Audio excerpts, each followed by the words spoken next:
Pastor Eric, kung talagang alam mo yung salitang faith, biblically speaking, ang faith ba may kasamang gawa or faith na walang gawa talaga? Alin sa Bible ang tinuturo? Yung faith yung faith. Yung faith ba sa Bible may kasamang gawa or ang faith sa Bible walang gawa?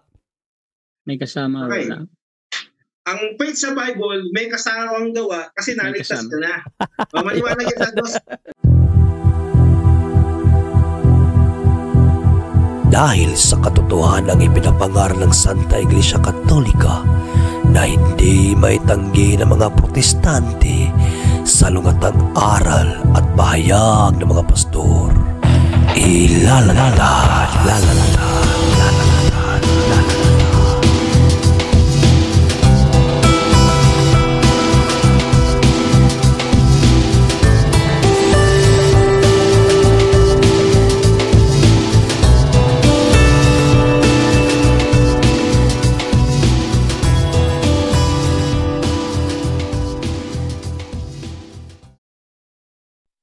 Bag sauce Simbahan.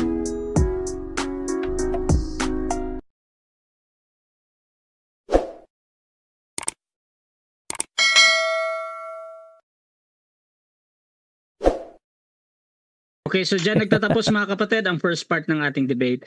At dako tayo mga kapatid sa rebuttal, pero bago yan, shoutout muna sa ating nasa live. Dyan si Sharwin Tagwalan, estilo ng mga naiipit yung Junri. Shoutout din kay Aguila MJ, sinundan ka lang bro Junri, Shoutout din mga kapatid kay Yam Montejo, smile ni Pastor, hilaw man kayo oy. Shoutout din kay Junix Chong, sinampalatayanan daw niya ang grasya ng Diyos. Therefore, faith alone, hindi grasya kapag mayroong gawa. Shoutout din mga kapatid dito kay Joel Manalad, hindi matatawag na biyaya ang isang bagay kung may ginagawa ka o pinapapaguran mo ito. Ang tawag dito ay deserve.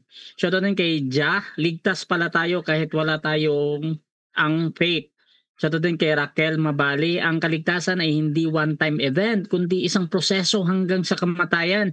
Shoutout din mga kapatid kay Freddy at kay Joel Manalad, ayan. So, tuloy-tuloy tayo mga kapatid. Dako tayo sa rebuttal ng ating affirmative, Pastor Eric. Again, ang topic natin mga kapatid, dito sa mga bagong pasok sa ating live, salvation through faith alone. Pastor Eric, your time start now.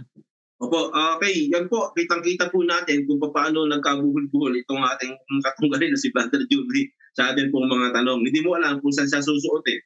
No? Talagang huling-huli siya sa mga tanong lang. Kasi ang kanya pala, no, dalawa pala yung kaya hindi faith alone kasi yung biyaya, ang wika ay kaligtasan. Ibig sabihin, regalo ng Diyos. No? Ngayon, ito bang regalo ng Diyos? Kaya tinanong natin, no, nandiyan yung regalo ng Diyos. Makakamit mo ba itong regalo ng Diyos kung hindi ka sasampalataya? Sabi niya, hindi. Kasi mali eh. Dapat daw makamit yung dapat daw sumampalataya para makamit yung biyaya ng Diyos. Tapos naman, tinanong po natin, no, na binaliktad lang po natin yung mga tanong natin. Parang sinusundan lang po natin siya eh, sa mga tanungan po. No? Ngayon, kung ang biyaya, narito, ang biyaya ng Diyos, sabi ko, makakamit mo ba yan kung hindi ka sasampalataya o kung hindi sa pamamagitan ng pananampalataya mo? Tatanong ko sa kanya, sabi niya, oo. Ibig sabihin, faith na si Brother Julie, di ba? Kasi faith lang talaga eh. At wala naman siyang pinanindigan dito ni isang salita o konteksto na nagsasabi na iniligtas siya sa pamamagitan ng pananampalataya. Guni-guni niya lang yon. Gumagamit siya ng mga konteksto na hindi niya naunawaan tulad sa unang Pedro 1:5. Hindi niya naunawaan yung konteksto doon. Kasi sa sinasabi sa unang ron, ito ang layunin ng inyong pananampalataya, ang pagkaligtas ng inyong kaluluwa. So faith pa rin si Pedro. Faith pa rin si Pedro. Uunawain po natin. Kaya lang, yung kontekstong ginamit niya, medyo mahaba po yan. No? Yung, kung sa totoo sila, kaya lang, hindi niya talaga mauunawaan yung kahulugan nun. Kapag inusisa po natin kung ano yung ibig sabihin po nun. Hindi po tinutukoy doon na maliligtas ka, pag nandun ka na sa langit. Kaya tinanong niya ako na-vision mo na ba na ikaligtas? Oo, sa pananampalataya. Kasi walang kwenta yung salita ng Diyos, no? Na sinasabi na sa pamamagitan ng pananampalataya, naligtas ka. Kung hindi ka naman pala talaga ligtas, Di po ba? Kaya ngayon pananampalataya ay mga bagay na inaasam o hinihintay. Ibig sabihin, assured ka na ron. Meron ka ng assurance sa pamamagitan ng pananampalataya mo kay Kristo na ikaw ay merong buhay na walang hanggan at palinawanag naman yan na tayo pinagkaloob ng buhay na walang hanggan. So meron, yun po yung yung tinatawag po natin na sa biyaya ng Panginoon sa pamamagitan ng pananampalataya kay Kristo. Kaya tinanong niya ako, sa krus daw o sa langit. Sabi ko, tama naman, di ba? Kasi yung krus, yung salita ng krus, kamang-mga sa kanila eh. Kaya, kalaban sila ng krus ni Kristo eh. Kasi ang krus ni Kristo, ito yung kapangyarihan ng Diyos eh. Sa mga nangaligtas pamamagitan ng pananampalataya. Ito kamang-mga sa kanila kasi bakit? Kasi gusto nila gumawa pa. Ngayon, yung mga tanong natin, wala tayong binanggit na gawa kasi wala siyang napatunayan na sa pamamagitan ng gawa, kaligtasan. Bumubot siya ng mga konteksto sa Mateo 24, hindi niya naunawaan yung mga patungkol sa kaligtasan na na naligtas siya sa pamamagitan ng gawa. Hindi po yan tinutukoy doon. Lahat, pati sa Pedro, hindi po yung tinutukoy doon sa pamamagitan ng gawa. Kaya nagkabalay-balintong siya dito po sa Tito, na sinabi po natin, ngunit, sabi dito, at hindi dahil sa mga gawa ng katwiran na ginawa natin sa sarili, kundi ayon sa kanyang kaawaan ay kanyang iniligtas tayo. So natin yung kaligtasan. Hindi sa pamamagitan ng gawa nating katwiran. Di po ba? Kasi sa kanya pala ganito, dito yung biyaya. Pag nandun yung biyaya, nakita ko yung kanyang konsepto ron eh. Ito yung biyaya. Ibig sabihin ng biyaya, parang ligtas na lahat ng tao. Sa biyaya, kayo naligtas, parang ligtas na. Di ba? Yan ang nakikita ko sa kanya eh. No? Ngayon, nung tinanong ko, makakamit mo ba yung biyaya kung hindi ka sasampalataya? Sabi niya, hindi. Di ba, nagkalaw ko lang yung sagot niya eh. Hindi naman pala makakamit yung biyaya, nandyan yung biyaya, kung hindi ka sasampalataya, kung hindi sa pamamagitan ng pananampalataya. Tapos, babalik na naman siya, naligtas na tayo, biyaya ng Diyos yan. Paano nga? O sabi niya, sa pamamagitan ng pananampalataya, ibig sabihin, Brother John, isa ka ng lehitimo, salvation through faith alone. Through faith alone ka na. Di ba ba? Yan ang po ang katotohanan dyan sa iyong mga sagot. At ako, hindi mo natibag sa iyong krus. Kaya nga, lahat ng mga tanong mo, nakita ko na ibang-iba yung talatang binabato mo, hindi mo na unawaan. Hindi mo na iintindihan. Hindi mo na iintindihan yung mga talata mo. Wala kang mababasa na sa pamamagitan ng gawa ay naligtas ang tao. Sumala ka pa dun sa Santiago. Sumala ka pa. No? Sumala ka eh. Hindi naman tinutukoy doon, mga kaibigan, mga kapatid, ito na si Brother Jordi, hindi tinutukoy doon na pag ang pananampalataya ay hindi sa ikaliligtas. Wala tinutukoy doon. Tignan mo mabuti yung konteksto, ano ba yung tinutukoy ng pananampalataya doon? Diba? Kaya nga, unuhan mo maigay. Tignan mo kung ano yung tinutukoy po doon na pananampalataya. Kasi tinutukoy ng pananampalataya doon, patay. Diba? Ito po yung tinatawag na falseness of dead. Faith. Yan po yung kahulugan yan. Hindi po tinutukoy yun na gumawa ka para ka maligtas or faith plus work salvation. Wala po tinutukoy dyan. Wala tinutukoy dyan. Parang pag yung katanungan po kasi ito po yung tinatawag po na tawag dito. Ito po yung uri ng paradox po ito eh. Na parang bagang merong pagkakontra. Di mo ba? Tulad na sulat ni Pablo, binasa po natin sa 4:3-5 ng gawa ay ng Roma na yung katwiran ni Abraham ay sa pamamagitan niya ng pananampalataya, inaring katwiran ng Diyos at hindi sa gawa. Kay Santiago naman, parang bagang dumarating sa gawa, maliligtas. Di ba? Paradox parang contradiction. Pero ang dulo nun, nililinaw po yung talagang uri ng katotohanan na parang masagot. No? Yan po yung ibig sabihin po nun. So, ito po yung katanungan na parang bagang tanong na hindi alam ng kausap ni siya na hindi alam yung katugunan. Pero bagamat alam talaga nila yung katugunan dito. Alam nila yung sagot. Alam nila yung sagot. At hindi tinutukoy doon na ang gawa ay tinutukoy na kaligtasan. Kasi kung gano'n, kung gawa, magkukontra sila ni Pablo. Kasi kay Pablo, faith eh. Faith, ano si Pablo, di ba? Kaya naparami nagkakamali yan sa konteksto niya na ginagamit po nila. So maliwanag po na nagkabuhol-buhol po si Brother Jeffrey. Hindi niya alam kung saan siya susuot eh. Napakasimple lang naman ang tanong po natin sa Efeso. Last 3 minutes. Sa Efeso, maliwanag naman yung mga katanungan po natin doon na pinaikot-ikot lang natin siya at nahuli po natin na kitang-kita na nagkaiba-iba yung kanyang mga sagot at bukod doon, hindi po siya umaayon sa rules na dapat sagutin mo muna ng categorical. Hindi po, halos lahat ng sagot niya po.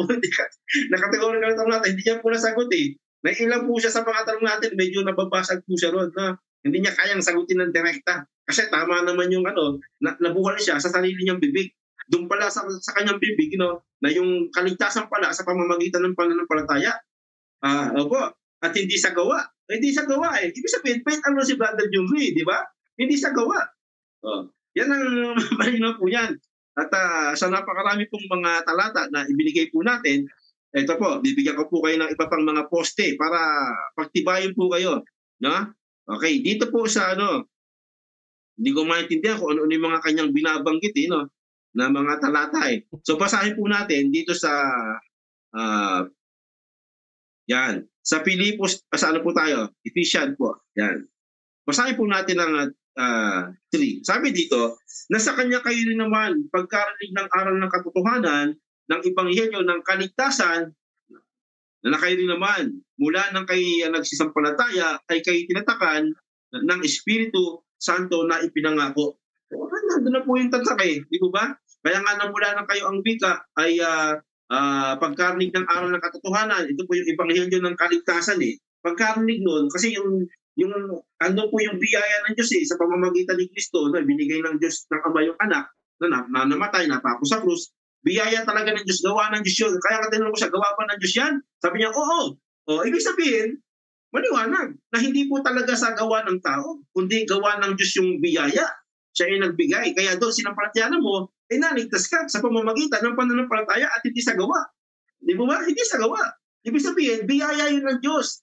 Kaya tinanong ko siya, yung pang biyaya ng Diyos, yung pang gift ng Diyos, pag hindi mo sinampalatayanan, makakamit mo ba? Hindi naman daw makakamit eh. Ibig sabihin, sa pamamagitan ng pananampalataya, makakamit mo yun at inamin mo na ito sa pamamagitan ng pananampalataya lamang at hindi sa gawa. Di ba? Yan ang pagkakasalta niya, kaya nga natatawa ako eh sa aming pag-uusap at mga tanungan. Parang kasi Brother Jun, parang parang bagang salvation through faith, na siya eh. Faith na siya eh, si Brother Jun sa kanyang mga sagot. Yan lang yan po time. Okay, so dyan nagtatapos ang rebuttal ng ating affirmative. Dako tayo sa second cross ng ating negative. Brother Junri ng Catholic, your time start now. Yes, maraming salamat Mr. Moderator. Sige, klaruhin natin ito ng maayos, Pastor Eric. Saan ka sa dalawa? You are saved by grace through faith or you are saved by faith alone? Alin ka sa dalawa? Both yan. Kasi hindi mo lang nauunawaan yung konteksto. Kasi yung biyaya, regalo yan. Walang ibang sino mong gagawin dyan. Sabi mo nga, makakamit mo yan kung sasampalatayanan mo. So ibig sabihin, through faith alone. Kasi biyaya yun. At tinibigay ng Diyos. So what yan? Walang pagkakaiba. Ang pagkakamali mo lang, hindi mo naunawaan yung kahulugan ng biyaya o regalo. Akala mo, pag sinabi ni Carol, next question.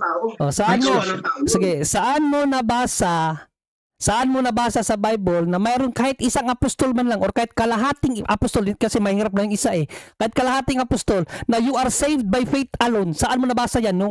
Kasi mo parehas yung by grace you are saved through faith. Magkaiba yun eh.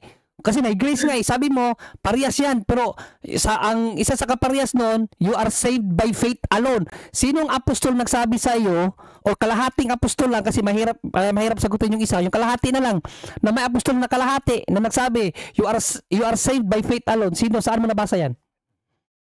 Binigay ko siya mga talata. Objection, Mr. Moderator. Objection to sin muna. Wait lang. Objection muna. Kasi ang ibinigay niya na talata, Ephesians 2:8-9, true, by grace yun eh. Ang hinahanap ko, Mr. Moderator, yung sinasabi niyang, you are saved by faith alone. Saved, walang grasya kasi sabi niya, faith alone lang daw yung kaligtasan eh. Walang grasya ng Diyos. So saan niya nabasa, may isang apostol na nagsabi, you are saved by grace, by faith alone.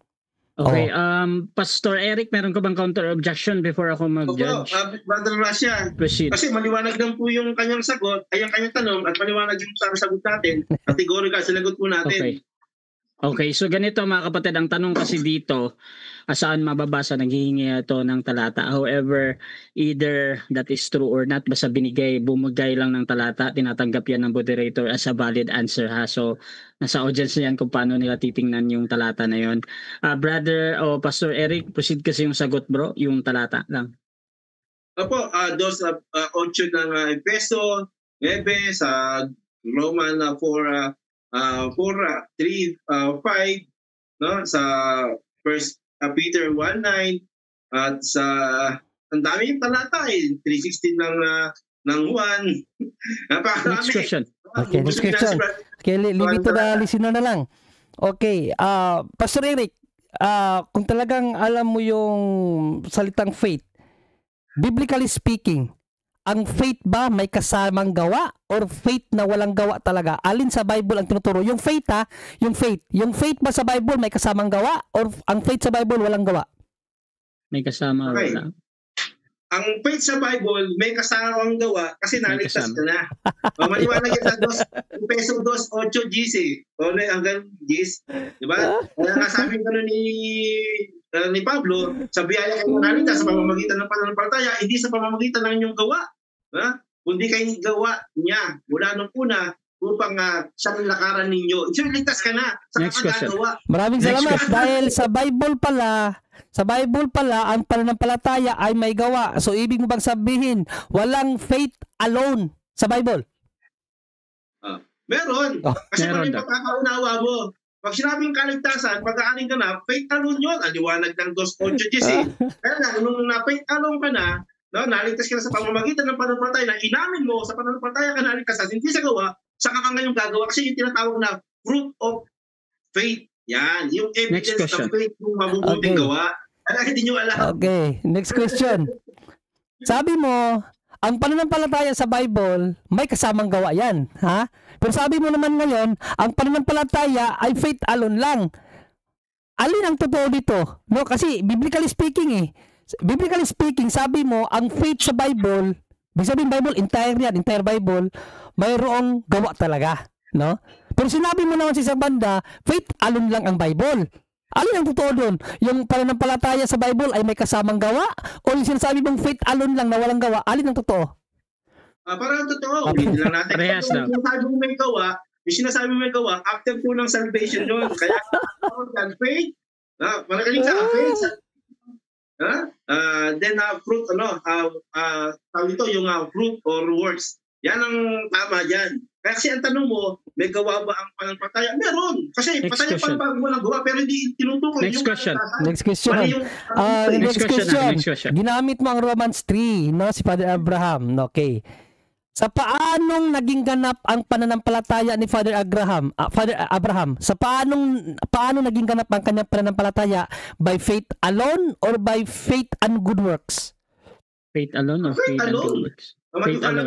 Ulit-ulitin mo, walang works to. Kasi pag works, utang yun. May utang ng Diyos to, babayaran ka. Kaya nga sabi siya, mahina kayo sa konteksto Hindi nyo alam yung konteksto Maliwanag doon, faith alone yun. Faith alone yun, hindi po yun works. Kaya nga, sabi ko sa'yo, tibagin nyo ako sa pamamagitan ng konteksto. Doon tayo magdalaman. Next question. Bibigyan pa kita ng isang pagkakataon. Sa paano naging ganap ang pananampalataya ni Father Abraham?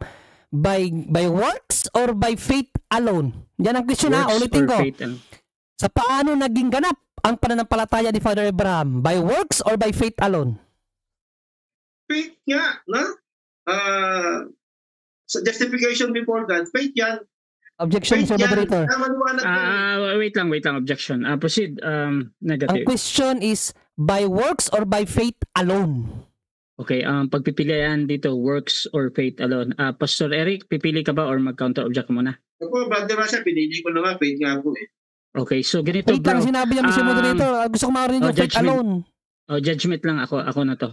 So ang judgment dito mga kapatid, ang pagpipilian kasi dito, Pastor Eric, kasama yung faith alone ba? Hindi lang yung word na faith ha, tapos yung works. So Pastor Eric, magte-10 seconds ka ba or talagang pipili ka? Ay, hindi. Pinili na po natin. Faith po yun. Faith alone po. Faith alone. Okay, proceed. Paliwanag ba? Faith alone talaga. Faith alone kasi yun yung topic namin eh. Hindi naman yung faith plus work yan eh. Kaya pag faith alone yun. Ayan, inaalis siyang katwiran yung kanyang pananampalataya. So walang works yun. Kasi pag works yun, ayon sa tinanong mo sa Roma, 4:3 patuloy, pag gawa yun, may utang ang Diyos doon. Kaya lang, Next question. Next question. Faith alone. Next question. Uulitin ko sa pangatlong pagkakataon. No? Sa paano naging ganap, pakinggan mong maigi, paano naging ganap ang pananampalataya ni Father Abraham? By works or by faith alone lang? Okay, hindi ba muna tanong mo, paano naging ganap ang pananampalataya niya? Parehas lang yun. Ay, hello? Bro, sige bro, sagot works or faith alone? Naging ganap ang pananampalataya sa works na kasi nga bunga na yun. Result na yun ng ng pananampalataya.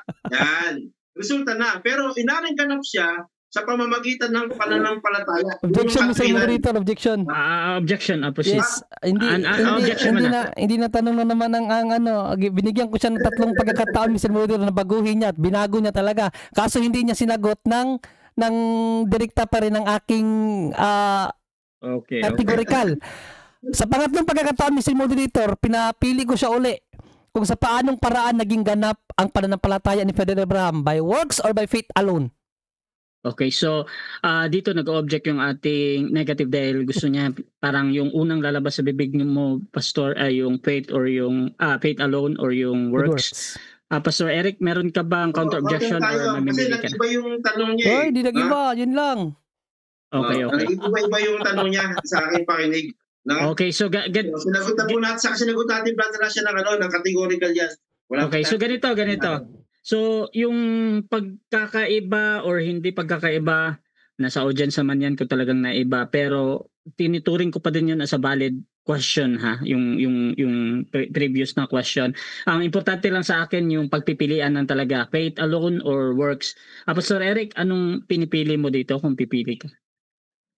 Opo, faith nga po, na faith alone po si Abraham. Faith alone, proceed. Katwiran po yung kanyang pananampalataya.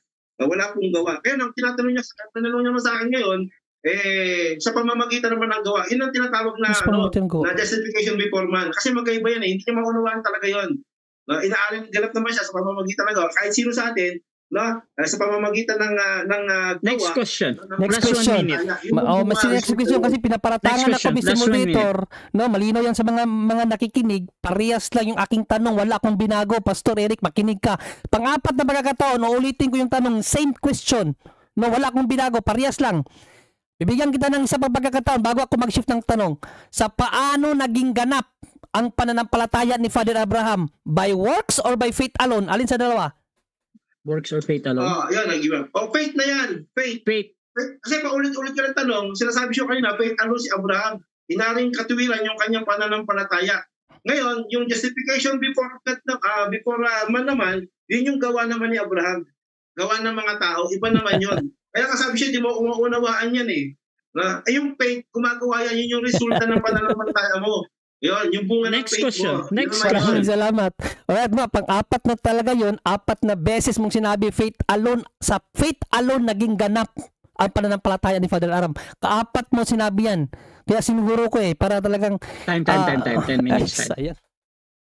Okay, so dyan nagtatapos mga kapatid ang ating second cross. Dako tayo sa rebuttal ng ating negative at shoutout muna mga kapatid sa ating nasa live kay Freddy Carbardo, sabi niya congratulations bro Junri, sabi ni Aguila MJ tama Archie, sabi ni Gokson basic question na nga paano naging ganap ang faith ni Abraham, hindi pa masagot, pang Sunday school, pang kinder na. Shoutout din kay Charwin, sumali tagwalan. Akala ni Junri makakalusot siya. Shoutout din kay Raquel Mabali. Si Abraham ay inaring ganap sa pamamagitan ng mga gawa nang hinandog niya ang kanyang anak na si Isaac sa dambana. Walang faith alone. Shoutout din mga kapatid kay yung naka-Hebrew. Anong kaligtasan yung natamo sa mga taga-Epeso ayon sa talatang bigay mo? At shoutout din kay Aladdin Gregorio mga kapatid. So tuloy-tuloy tayo dito. Rebuttal, Brother John Ray. Your time start now.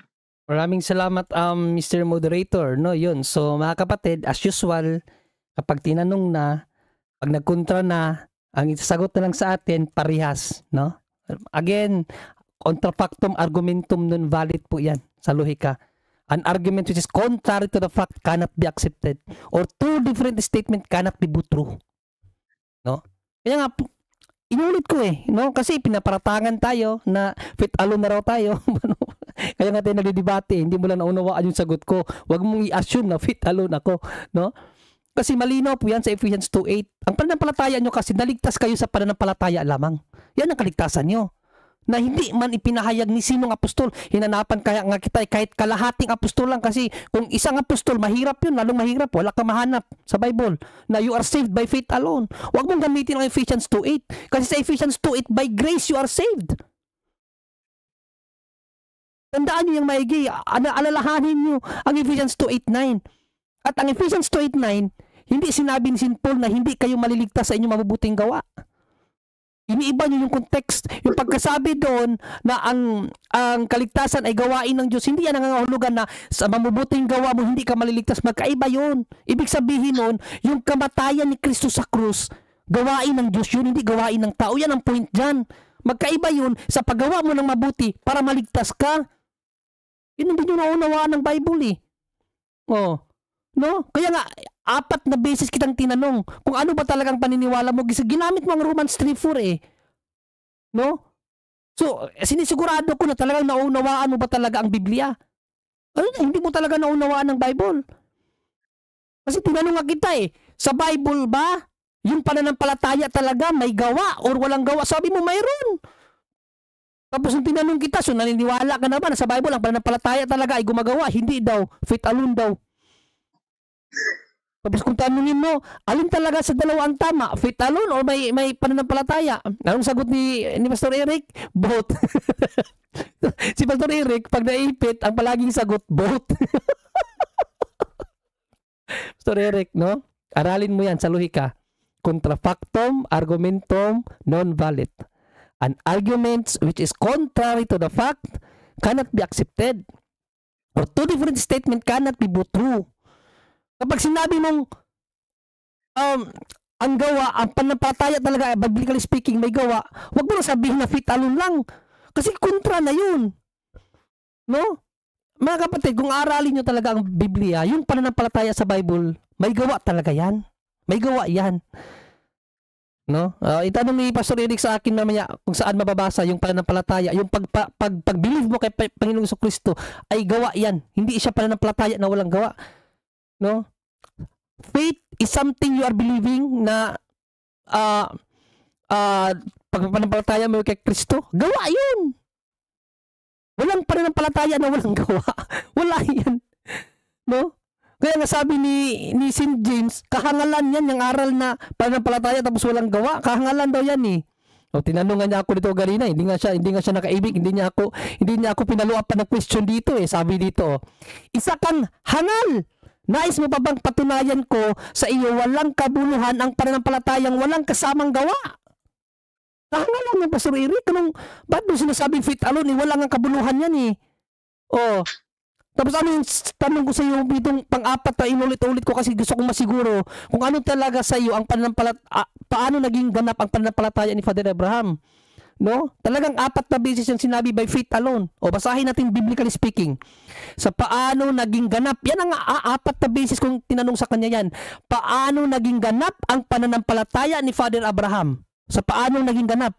By works or by faith alone? 4 na beses yung sinabi, faith alone. Basahin natin. Santiago 2:22. Sa paano naging ganap, ito yung line of questioning ko paano naging ganap ang pananampalataya ni Father Abraham? By faith or by faith alone or good works? O basahin natin ano ang sinabi ni St. James. Kasi sa kanya by faith alone daw naging ganap ang pananampalataya daw ni Father Abraham by faith alone. O basahin natin kay St. James kung paano naging ganap ang pananampalataya ni Father Abraham. O ito mga kapatid, James 2:22. Dito ay makikita mong magkalakip ang kanyang pananampalataya at mga gawa. At naging ganap ang kanyang pananampalataya dahil sa mga gawa. Mga kapatid, 4 na beses kung tinanong sa kanya yan, paano naging ganap ang pananampalataya ni Father Abraham? By faith alone or by good works? 4 na beses niyang sinabi sa akin, faith alone. Inulit-ulit ko, bibigyan pa kita ng isa pang pagkakataon kasi baka mabago ang pag-iisip. Faith alone talaga. O ngayon, kontra ka na kay St. James. Sabihin mo na naman, parehas kayo. Ang tanong ko, paano naging ganap? Unawain mo ng maigi, Pastor Eric, ang tanong ko sa iyo, paano naging ganap ang pananampalataya? Kasi kung pananampalataya ka lang, wala kang gawa, kahangalan yun. James 2:22, basahin mo ang James 2:22. Isa kang hangal. Sabi ni St. James, isa kang hangal. Gusto mo bang patunayan ko sa iyo, sabi ni St. James, na ang pananampalatayang walang gawa ay walang kabuluhan? Ba't kayo nangangaral ng pananampalataya lamang? Ano ba naman kayo? Tatanungin kayo, sa Bible ba talaga yung faith, may pananampalataya ba o wala? Meron! Ba kasi bunga? O ba't kayo nangangaral ng faith alone? Punto yun eh. O, kung faith alone lang, hindi na dapat magbunga yan. Ano ba? Kaya ngayong aral nyo, nagmula lang yan kay Martin Luther. Sa panahon ni Martin Luther, dyan na nag-umpisa ang faith alone, mga protestante. Ano ba naman kayo? Magising kayo. Mag-aral kayo ng church history. No? Before 16th century, umpisaan nyo sa 15th century pababa. Tingnan nyo ang church history. Mayroon bang ni isang historian or isang church fathers na ngaral ng faith alone? Wala.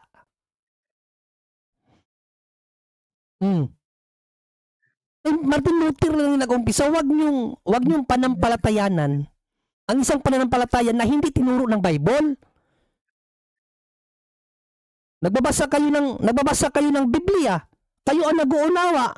Anong resulta? Di kontra kayo sa mga apostol. Tingnan niyo mga tanong ko sa inyo, puro kontrahan. Sabihin niyo pa, Ephesians 2:8 daw, you are saved by faith alone. Wala nga faith alone dyan eh.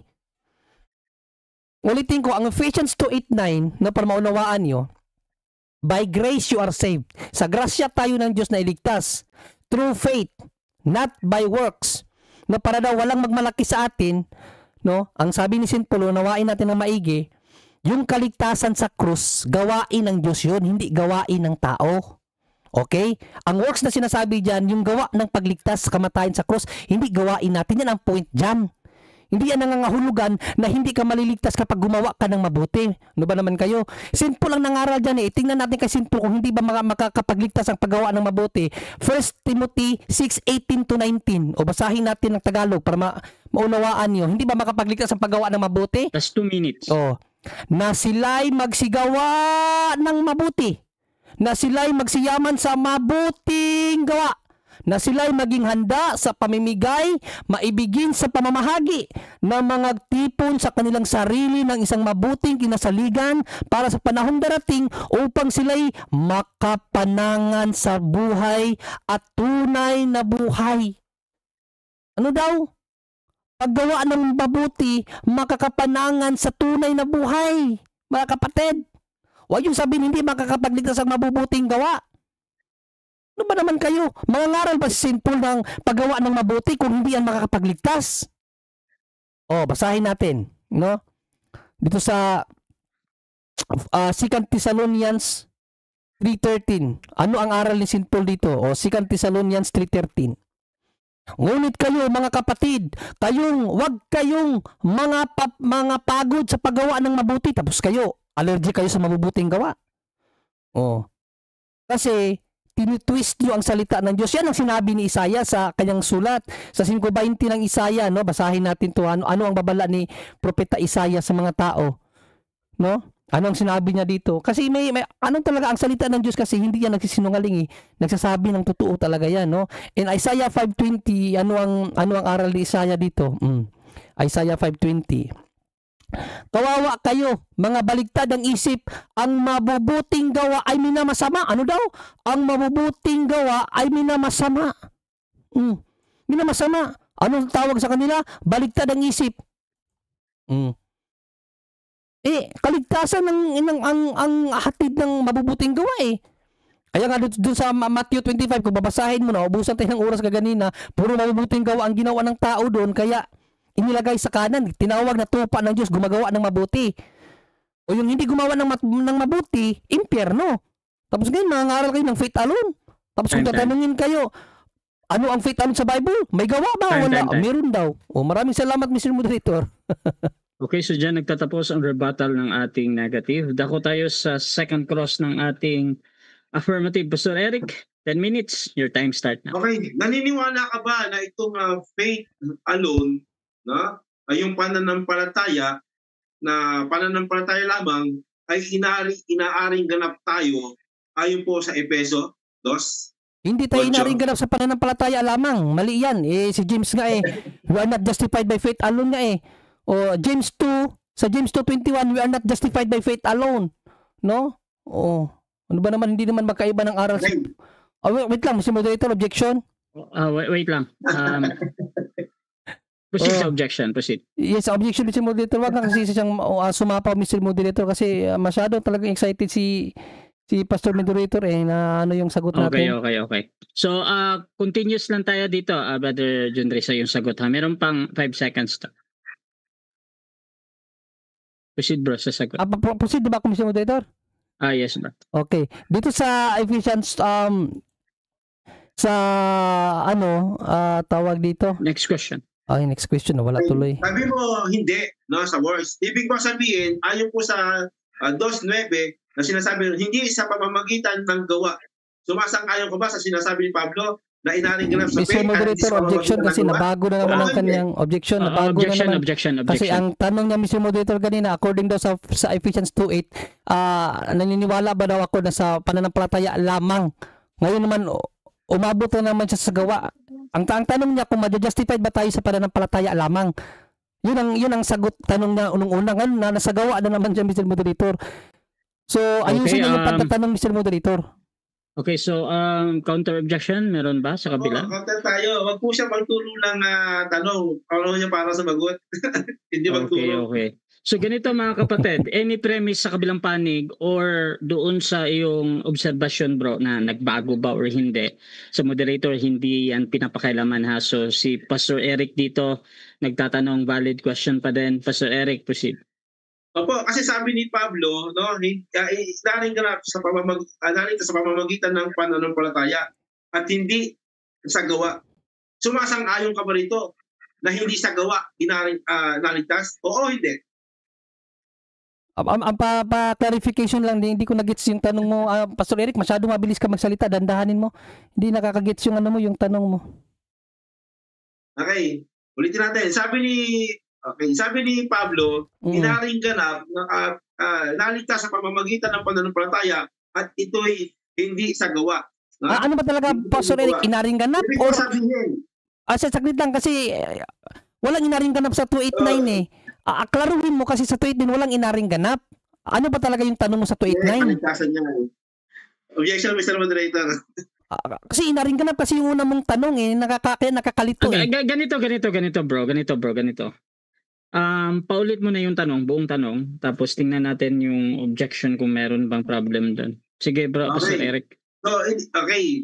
Sabi ni Pablo, inaring ganap o kaligtas. Sabi niya, naligtas kayo sa pamamagitan ng pananampalataya at sumasang-ayon ka sa pamamagitan ng pananampalataya. Ibig ba sabihin, dito sa 9, at ito'y hindi sa pamamagitan ng mga gawa. Sumasang-ayon ka ba na ang kaligtasan ay hindi sa pamamagitan ng mga gawa? Hindi ako sangayon sa unawa mo. Hindi. Kasi ang Ephesians 2:8, ang point diyan, yung gawang kaligtasan, yung kamatayan sa krus ba hindi gawain ng tao, yan ang point diyan. Hindi yan aral na kapag hindi ka gumawa ng mabuti, hindi ka ililigtas. Bali yun ang unawa mo. Kaya mali ang unawa mo sa Ephesians 2:8. Ang Ephesians 2:8, yung kaligtasan gawain ng Diyos, yung pagpapako sa krus hindi gawain ng tao, yan ang point diyan. Ayusin yung pag-uunawa. Sabi mo, gawain to sa krus. Saan nakasulat dyan na itong hindi sa pamamagitan ng mga gawa, no, ay gawain ni Kristo sa krus? Saan nakasulat dyan? Ay, grace yung grace. Kanino bang sabi mo ganyan? Yung grace gawa ng Diyos yan. Ikaw nagsabi. Yung grace gawa ng Diyos yan. Ikaw mismo nagsabi niyan ganyan. Ikaw pa nagtanong sa akin eh. Yun bang grasya gawa ng Diyos, gawa ng tao? Sabi ko nga gawa ng Diyos eh. Yan yun. Ibig sabihin yung grasya, yung kamatayan ni Kristo sa krus gawa. Ay, yan na naman, Mr. Moderator. Oh, yung grasya. Ganito bro, nadidistract kasi yung ating sumasagot bro ba pag nagre-react ka pag wala pang tayo, Pastor Eric ha.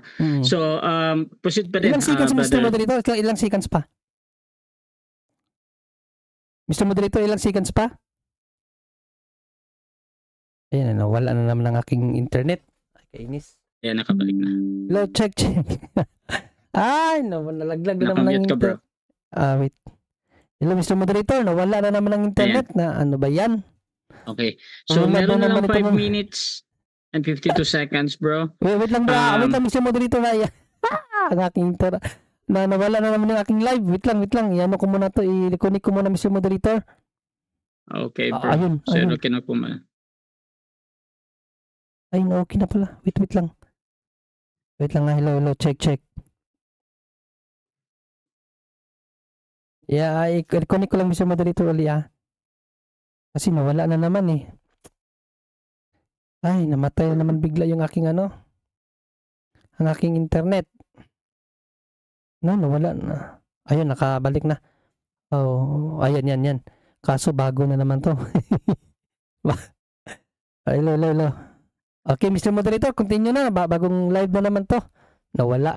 Okay, so continue tayo mga kapatid at dito tayo ulit, Pastor Eric, question. Ilang minutes, Mr. Moderator?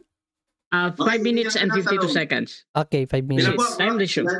Ilan? 5 minutes and 52 seconds. Okay, sige. Okay, ito yung tanong natin. Sabi mo, yung tinutukoy sa 9 ay gawa ni Kristo sa krus. O babasahin ko sa iyo sa aklat ninyo sa Magandang Balita. Sabi dito, okay, sapagkat dahil sa kagandahang loob ng Diyos, kayo ay nangaligtas sa pamamagitan ng pananampalataya. Ito'y kaloob ng Diyos at hindi mula sa inyong sarili. Okay, hindi sarili. Hindi ito bunga ng inyong mga gawa.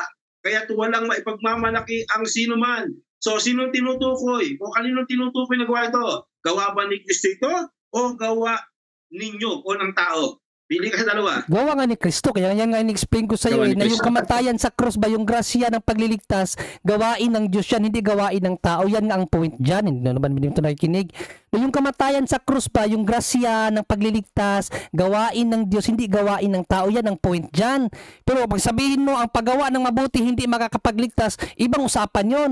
Kasi sabi nga ni St. Paul magawa kayo ng mabuti para sa buhay na walang hanggan. Next question. Okay. Tinutukoy sa konteksto, naligtas ka sa pamamagitan ng biyaya ng Diyos, sa pamamagitan ng pananampalataya. At ang wika, hindi mula sa inyong sarili. Hindi mo gawa o ginawa mo sa inyong sarili. Sabi ito, hindi ito bunga ng inyong gawa, kaya't walang maipagmamalaki ang sino man. Ano ibig sabihin nito? Ano ibig sabihin? Ito bang gawa na ito na tinutukoy ay gawa ng tao sa kanyang sarili na tinutukoy dito o gawa ni Kristo sa krus? Ulit natin lang. Sagot. O yun nga, ang ibig sabihin nga niyan, yung kamatayan ni krus, ang yung kaligtasan sa kamatayan sa krus, gawain ng Diyos. Ibig sabihin, gawain ni Kristo. Hindi natin gawain ang magpakamatay sa krus para makapagligtas ka ng tao. Yan ang point dyan. Okay, ulitin ko yung gawain na binabanggit dyan sa pagliligtas sa krus, na yan ay gawain ng Diyos, hindi gawain ng tao ang pagkamatay sa krus. Next question. Okay, next question tayo. Sabi mo, gawa ni Kristo ito sa krus ang binabanggit dito. Kaya ito yung sinasabi na hindi bunga ng inyong gawa.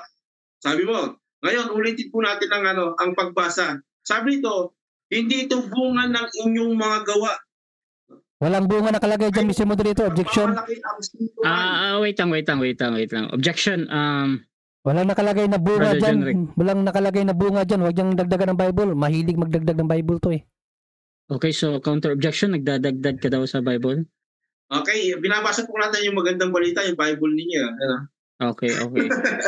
So ganito, Brother Junri, doon sa premise ni Pastor, either nagdagdag siya or wala, sa moderator valid pa din yan ha. Tingnan nyo na lang mga kapatid. Pastor, proceed ka pa din sa tanong mo.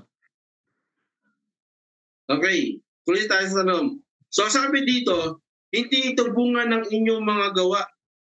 Ibig ba sabihin, pag sinabing hindi ito bunga ng inyong gawa, umaamin ka ba ngayon na ito'y hindi sa pamamagitan ng iyong gawa kaya ka naligtas, kundi sa pamamagitan ng pananampalataya? Tama, mali? Hindi, kasi hindi yan ang point dyan. By grace nga by grace ka nga, hindi nga sa pananampalataya lang. No, doon tayo sa ano mo sa comment ano ba yan, sa proposition. Mga proposition mo, faith alone save. Yan ang proposition mo. Oh, ang sagot ko nga dyan, hindi nga pwede yung faith alone lang. By grace nga by grace you are saved through faith. Okay, sabi mo hindi sa pamamagitan ng pananampalataya naman. Sabi mo ngayon, ano ba talaga? Hindi sa pamamagitan ng pananampalataya naligtas ang tao? Oo o hindi? Sir Moderator, clarify ang question. Hindi ko talaga naunawaan yung question niya. Paulit na lang yung tanong. Clarify lang niya. Hindi talaga, hindi ko maunawaan kung saan siya. Kahit saan siya pumunta kasi Mr. Moderator. Sa gawa, tapos mapupunta sa Okay na.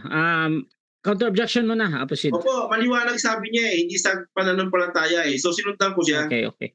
Kasi nagka-doble-doble siya hindi lang niya Okay, so ganito Pastor, proceed ka lang sa iyong tanong, tapos yung kabilang panig naman kung magka-clarify, pwede kang mag-question, sabihin mo lang sa moderator kung magka-clarify ka.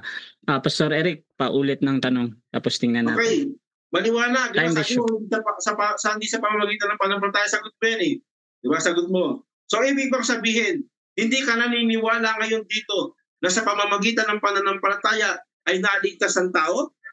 Oo, hindi. 10 seconds, Mr. Moderator, kasi minali yung aking sagot. Minali. Ang sagot ko kasi kanina, ang question mo kasi, kung sa faith ba, wala yung gawa. Ang sinagot ko sa iyo, hindi faith alone. Next question. By grace. 10 seconds. Okay. So, ito tanong natin. Sabi dito, sa 23 na James, at natupad ng kasulatan na nagsasabi, si Abraham ay sumampalataya sa Diyos at ito'y ibinilang na katwiran sa kanya. Siya'y tinawag na kaibigan ng Diyos. So, saan ito ibinilang? Sa pamamagitan ba ng gawa? Yung katwiran niya, yung kanyang pananampalataya? O sa pamamagitan ng gawa? Dalawang gawa, Mr. Moderator, ang tanong niya, klaruhin niya, puro gawa Klaruhin niya, Mr. Moderator, puro gawa yung tanong. Pastor Eric, yung dalawang option daw ay puro gawa parehas, parinig sa gawa. Pastor Eric, meron ka bang counter objection? Puro gawa yung tanong. Maliwanag sa pananampalataya at gawa. Okay. Sorry kasi ang narinig ko puro gawa kasi may pananampalataya at gawa pala. Okay, pakiulit na lang yung tanong. Ganito. Paulit na lang kasi ang ano din na gawa yung nadidinig. So ganito, paulit mo na Pastor Eric yung kompleto. Okay, so tayo. So maliwanag dito, sabi ito, nagsabi at si Abraham ay sumampalataya sa Diyos at ibinilang na katwiran sa kanya. So ang tanong natin, saan ba ibinilang yung kanyang ayon sa kasulatan, yung kanyang pananampalataya, ito ba ibinilang sa pamamagitan ng gawa o sa pamamagitan dito ng pananampalataya, yung katwiran? Yung katwiran ibinilang sa pananampalataya, pero yung kanyang pananampalataya nagiging ganap dahil sa kanyang mabubuting gawa. Santiago 2:22. Ibalik mo kasi sa 22, no? Ang katwiran sa pananampalataya, pero ang pananampalataya nagiging ganap sa pamamagitan ng mga gawa. 2:22, ibalik mo. Next question. So ibig sabihin, wala pang gawa, ibinilang na sa kanya, ayon kay Pablo, na inaring ganap na siya sa pamamagitan ng pananampalataya sa 4 ng Roma. Tama, mali? Mali. Kasi ikaw nga mismo nagsagot sa akin kaganina, kapag pananampalataya may mabubuting gawa yan. Sagot mo yan kaganina, kaya wag mong baguhin yung mga argumento mo, kasi pag nabago yung argumento mo, lalong mali-mali yung paliwanag mo. Time. 10 minutes time. Okay. So dyan nagtatapos mga kapatid ang second part ng ating debate. So shoutout muna sa ating nasa live kay Agila MJ, hanging faith alone na naman. Shoutout din kay Freddy Cabardo, isang talata lang pag nagbasa ang faith alone tayo na ang Catholic Church founded by kayo na ang Catholic Church founded by Jesus Christ. Pero pag walang mabasa, knockout si pastor saka lahat ng mga protestante. Shoutout din kay Charwin Tagwalan, Junri na naman makinig ka. Shoutout din kay Eril Numolos, lumusot si Junri, ginulo ang tanong. Shoutout din mga kapatid kay Pastor Cesar Baladad, ang tinutukoy sa Efeso 2:8-9, gawa yan tungkol sa kautusan. Shoutout din mga kapatid kay okay, sila din to. Marilyn, Mateo 7:21. At dako tayo mga kapatid sa final conclusion. Mauna dito si Brother Junri bilang negatibo sa ating paksa patungkol dito sa salvation through faith alone. 5 minutes. Your time start now. Maraming salamat Mr. Moderator, no? So again mga kapatid, matatapos na lang yung debate.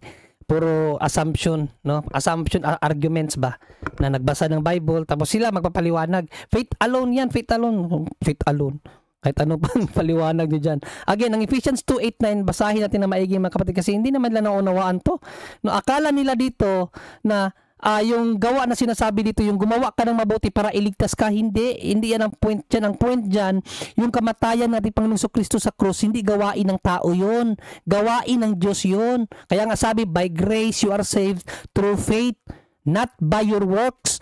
Hindi nyo naunawaan yan. Basahin natin ha. Hindi na naunawaan to eh. For by grace you are saved through faith. Ibig sabihin hindi faith alone. Kasi by grace nga eh. By grace nga ang una eh. Through faith. So dalawang elemento yan. By grace you are saved through faith. And that not yourself. It is the gift of God. O regalo ng Diyos yan. Not of works lest any man should boast. So hindi yan gawain ng tao para walang magmayabang. Yan ang point dyan, Pastor Eric. No? Na yung kamatayan sa krus gawain ng Diyos, hindi gawain ng tao. Kaya nga, by grace you are saved. Itong 3:5 naman ng Tito, hindi niya naunawaan eh. Hindi ko alam ba't niya ginagamit to. Nung tinanong ko sa kanya, pinagbabawalan ba dyan ng mabubuting gawa? Hindi naman daw. Basahin natin na hanggang 8, hindi kasi binabasa ang 8 eh. Ipinagbabawal bang mabubuting gawa sa Titus? Hindi niya alam. Basahin natin ha. 3:5. Iniligtas niya tayo hindi dahil sa ating mabubuting gawa, kundi dahil sa kanyang habag sa atin. So dito kasi akala niya may mabubuting gawa dito. Akala niya hindi ka na gumawa ng mabuti. Yan ang sa kanila kaya faith alone na lang daw. Basahin natin sa 8.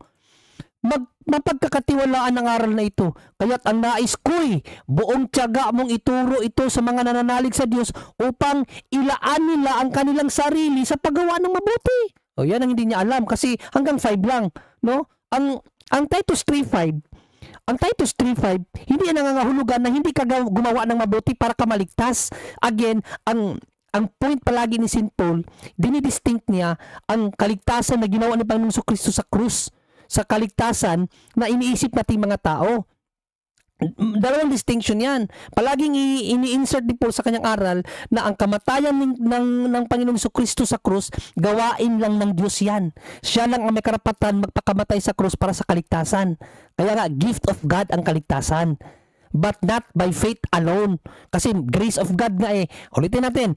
By grace of God, you are saved through faith. Again, by grace of God, you are saved through faith. Again, by grace of God, you are saved through faith mga kapatid. Ngayon, hindi ba makakapagligtas ang paggawa ng mabuti sa huling panahon? Basahin natin. No? Ulitin natin unang Timoteo 6:18-19. Mga kapatid, basahin natin sa King James Version para sa mga mahilig sa King James, no? Sa mga mahilig sa King James, ang paggawa ba ng mabuti hindi makakapagligtas sa huling panahon? Kasi dalawa kasi uri ang kaligtasan eh. Sa kanila kasi isa lang. Pero sa Bible talaga, sa theology, dalawa yan. Hindi ba makakapagligtas ang paggawa ng mabuti? That they do good. Gumawa kayo ng mabuti. That they be rich in good. Magpakayaman kayo sa mabuting gawa. Ready to distribute. Willing to communicate. Laying up in store for themselves a good foundation against the time to come, that they may lay hold on eternal life. Ano daw? Para makapanangan sila sa buhay na walang hanggan, kinakailangan gumawa ng mabuti, magpakayaman sa mabubuting gawa. Actually, against talaga ang mga apostol dyan sa faith alone. Nakalimutan ko lang itanong to kung faith alone, di wala nang dagdag. That's 1 diba? minute. Ano ang sabi ni St. Peter? Ang faith ba? Faith na lang, walang dagdag. Kasi faith, pag sinabi mong faith alone, walang dagdag yan. Alone nga ano ba yung alone? Nothing else. Faith na lang. O bro, St. Peter, wala bang dagdag ang faith? O basahin natin. 1 Peter 1:5-8, who are kept by the power of God through faith unto salvation. Oh, sorry. 1 Peter pala to.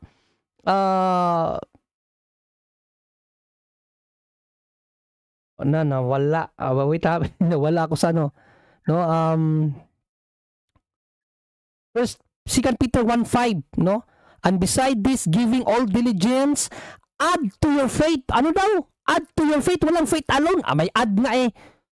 Walang faith alone mga kapatid, kasi ang faith, according kay St. Peter, dagdagan mo. Ano yung pinapadagdag? Mga gabubuting gawa. Kaya nga, nagbubunga ang faith eh. Kaya hindi po pwede na faith alone. Kaya nga walang faith alone sa Bible. At ayon kay St. James, sa St. James 2:24, men justified by works, not by faith alone po. No? James 2:24, men justified by works, not by faith alone. James 2:24 mga kapatid. Maraming salamat. Okay, so dyan nagtatapos ang final conclusion ng ating negative. At syempre, dako tayo sa final conclusion ng ating affirmative sa kanyang pinatutunayan mga kapatid na salvation through faith alone. Pastor Eric, your time start now. Opo, at nakita naman po natin, no, yung kanyang mga ginagamit na mga talata, bali-balentong talaga. Hindi niya nauunawaan. No? Biri mo, sinabi niya, na yung daw sa Efeso, no, ipinakikita ro yun, na hindi sa gawa, dahil daw yun ay gawa ni Kristo sa krus. Mali po. No? Maling-mali po yun. Kasi binasa ko nga sa kanya, sa kanilang aklat, na sabi dito, hindi ito bunga ng inyong sariling gawa. Ibig sabihin, may tinutukoy doon. Sarili o ikaw mismo, hindi ito. Hindi tinutukoy dito na ito ay gawa ni Kristo. Kaya, ibig sabihin, na ginawa niya sa krus. Hindi po, ang pinag-usapan, sabi dito, yung gawa mo, at yung gawa ng Diyos, yun yung biyaya, kaligtasan. At tinutukoy sa 9, ito yung gawa mo.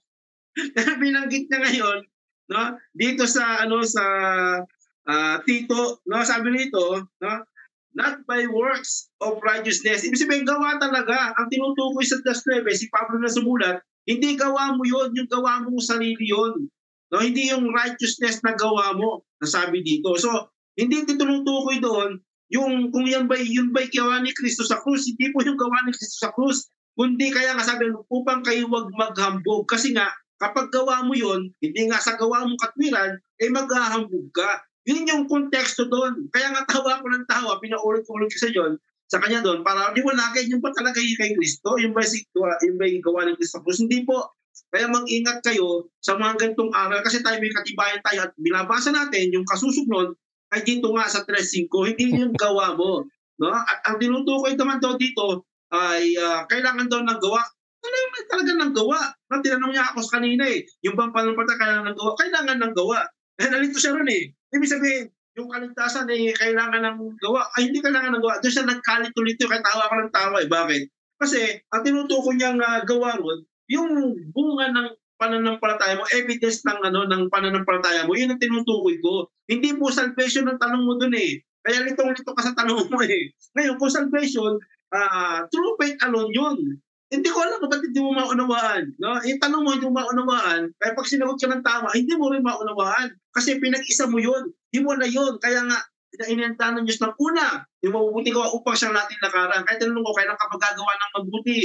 No, nung ikaw ba'y ligtas ba o nung ikaw hindi pa ligtas? Sabi niya, nung ligtas. Ibig sabihin, bunga yun ng pananampalataya mo. Di ba? Hindi yung kaligtasan. No? Sa kanya naman, no, umamin naman siya na sa pananampalataya sa pamamagitan ng pananampalataya maligtas ang tao. Hindi naman sa gawa. O, ibig sabihin, ano na si Brother Junley?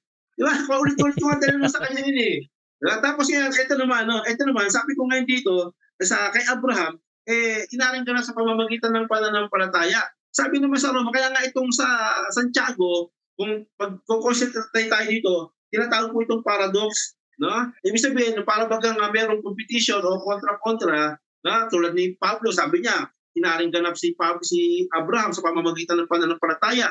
Ngayon, ayaw niyang tanggapin no? Inaring ganap siya, hindi sa gawa. Sabi dito, basahin natin, sapagkat kung si Abraham ay inaring ganap sa pamamagitan ng gawa, ay meron sana siyang ipagmamapuri, hindi sa Diyos. O kung sa gawa pala inaring ganap siya, ay hindi meron siyang ipagmamapuri.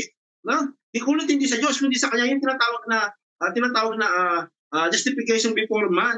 Kasi nga gawa, ibig sabihin kung ang pananampalataya mo, no, na tinatawag na diyan ka inarin ng That's 1 minute. katwiran sa iyo, ibig sabihin hindi ito sa gawa, kundi sa katwiran ito ng pananampalataya mo na ginawa mo at hindi ka inaaring ganap, sabi dito, sa pamamagitan ng pananampalataya. Kaya palitan kayo ni Pablo at palitan din kayo ni Santiago. Kasi ang tinutukoy doon ni Santiago, justification yun, inaaring ganap before man yun. Hindi yung before God. Kasi asing ka di ba? Kailangan mo pa, yun naman na tinutukoy ni Santiago, yun yung evidence, no, ng iyong pananampalataya mo, yung bunga ng pananampalataya mo. Kaya nga ang tawag diyan ay yung falseness of dead faith. Yan naman tinutukoy diyan na pag walang gawa, no? Pag wala kang gawa, patay yung pananampalataya mo. Kaya ang tinutukoy ni Santiago ron, no? Yung bunga ng pananampalataya, yung evidence, hindi tinutukoy din yung kaligtasan, kailangan maligtas sa pamamagitan ng faith plus works, hindi yung tinutukoy ni Santiago. Ang dami nagkamali dyan. Lahat ng binanggit ni Junior ng mga talata, sablay siya, walang tumama kahit isa. At yung kanyang mga cross, walang tumama, hindi nakalusot kahit isa Pinaikot-ikot na natin sa kanyang tanong at sinagot natin ng direkta. At hindi niya maunawaan sagot natin. Time.